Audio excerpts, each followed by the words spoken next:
Alors l'astuce du jour, quelque chose de très simple, d'un peu sensible, c'est des blancs montés. Comment on fait pour avoir des beaux blancs surtout qui ne soient pas grainés et bien montés?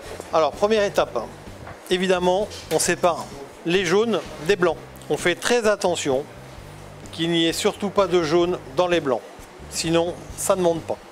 Et on les met dans des culs de poule bien séparés, de manière à ce que on a les jaunes d'un côté, les blancs de l'autre, au moins on n'a jamais de surprise.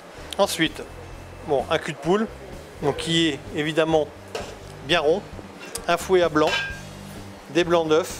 Je mets quelques gouttes de citron justement pour éviter qu'ils grainent. Une pointe de sel, toujours. Et là, je monte les blancs. Donc on démarre gentiment pour casser les blancs d'œufs. Et plus ça va aller, et plus on va accélérer. Plus l'œuf est vieux, mieux il monte. Donc là, vous voyez, ça monte gentiment. Alors toujours un cercle avec le fouet de manière à bien faire rentrer l'air dans le fouet. En fait, la technique pour pas avoir mal au bras, c'est de les monter au KitchenAid. Mais moi j'aime bien monter les blancs à la main. Je trouve que ça fait des blancs beaucoup plus jolis. Donc là on a déjà des blancs qui sont déjà un peu montés.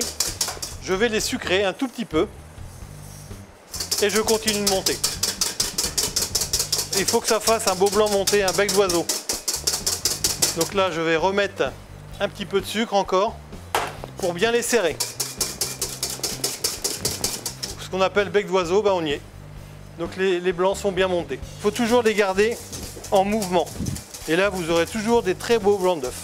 Alors ce que l'on fait avec ces blancs d'œufs montés, on fait tout simplement des îles flottantes si vraiment on n'a que des blancs à passer.